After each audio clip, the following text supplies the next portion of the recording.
Hi, this is Movie Irv, and today we're going to talk about movies that are coming out in the future. Movies that you may have heard of, may not have heard of, movies that are coming out by the end of the year and beyond. And in particular, movies that interest myself and my friend here, Brian Burkhart, who's a movie fan extraordinaire. Being released in September is Drive from director Nicholas Winding Refn, who won the Best Directors Award at Cannes for the film this year. It stars Ryan Gosling as a Hollywood stuntman who moonlights as a wheelman for heists. After one of the heists goes wrong, he finds out there's a contract due out on him, so his life's in danger.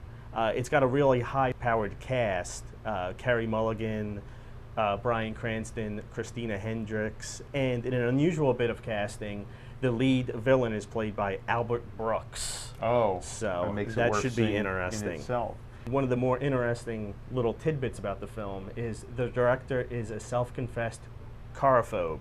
He doesn't even have a driver's license. Another film that I'm really looking forward to is J. Edgar, the new biography from Clint Eastwood. Leonardo DiCaprio is going to play J. Edgar Hoover, the head of the FBI. I have a feeling we're going to find out some things about his life that we might not have known before. And he's assembled a dynamite cast that includes Naomi Watts. Dermot Mulroney is going to get a very big role in this that you don't usually see him in. Judi Dench. And I just think it's a great project for Eastwood to take on. So, and they're positioning it for awards by releasing it around Christmas time. So that means they have high hopes for it. Next on my list, also coming out in September, is Moneyball.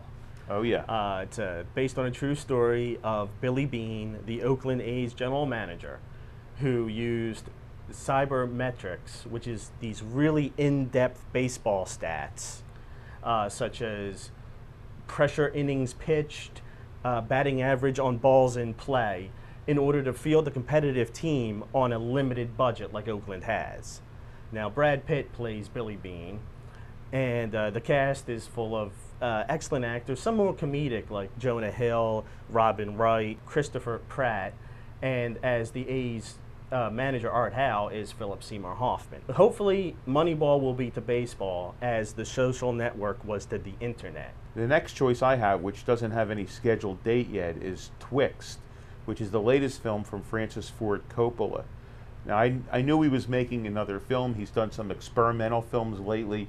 He actually lived up to the promise, something he said years ago before he became a big-time director of The Godfather and Apocalypse Now, that I will make these little experimental films. Him and George Lucas said that. Well, Francis actually did it, and George keeps making these big, well, some may call them experimental films as well, like the Star Wars movies.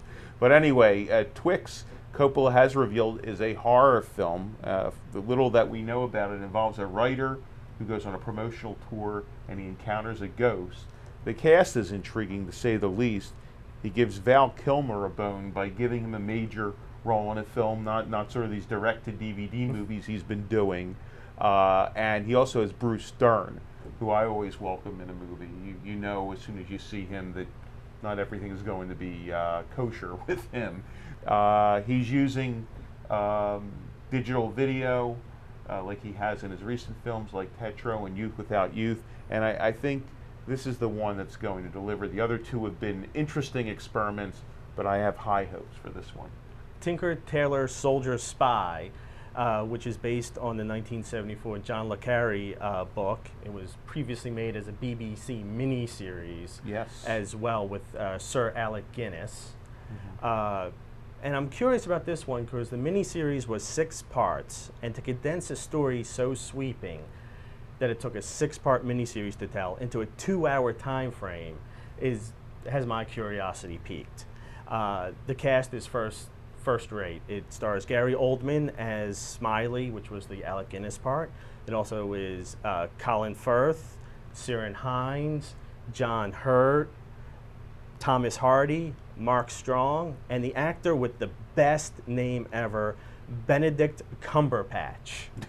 Okay. This very, very British cast is actually being directed by Swedish director Thomas Alfredson, who also did Let the Right One In.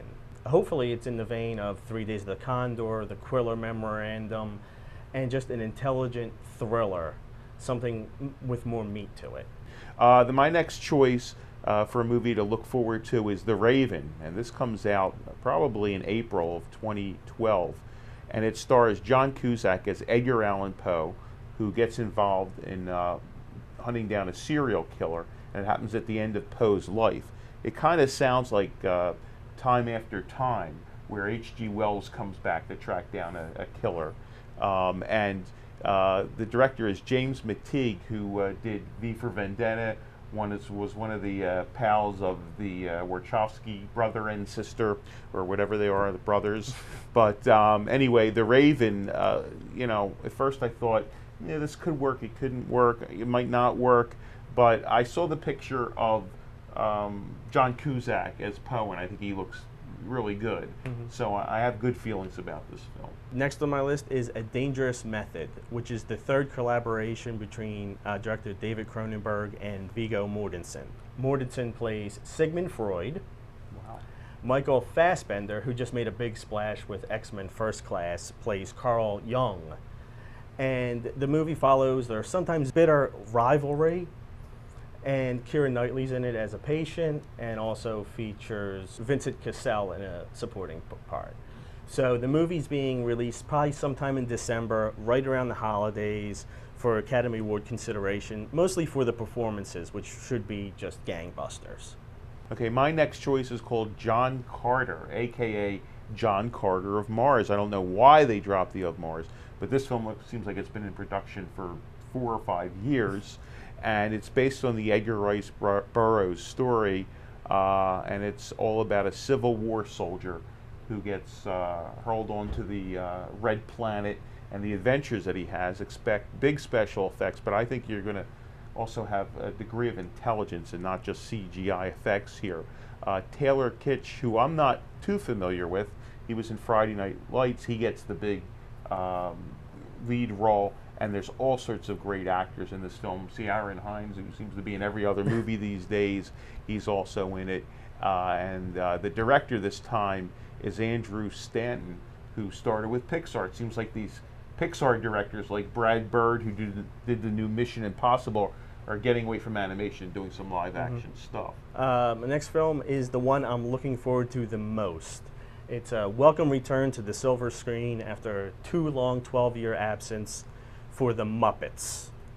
In the film titled The Muppets, star Jason Segel. It's something of a dream project for him. He also co-wrote the script, and he promises a return to old school Muppet movies. So we're going to see everybody back: Kermit, Miss Piggy, Gonzo the Great, Fozzie the Bear. All your favorites are going to be back. And the human cast is really A-level too. It co-stars Amy Adams, Chris Cooper, Zach Galifianakis, and a ton of celebrity cameos are also promised. It's a hip new take on the Muppets, but it should be traditional. The plot is very simple. An oil tycoon is going to tear down the Muppet Theater to drill for oil. So the Muppets have to get back together, stage a show to save the theater. My film to look forward to, which is way far in the future, probably next Christmas, is Django Unchained, the new film from Quentin Tarantino. Whenever he makes a movie fans stop and go, oh my God, he's making another movie. This time he's doing sort of a takeoff on the spaghetti westerns that were done. The original was with Franco Nero, who appears in this film, and he takes a racial angle on and talks about slavery in the Old West. Originally, Will Smith was going to play the lead, and he has since been supplanted by Jamie Foxx. Also, the great Christoph Waltz, who won the Oscar for *Inglourious Basterds*, is in it, and in a role that I think will surprise us, Leonardo DiCaprio is going to be the villain in this one. And it's Quentin Tarantino with that cast.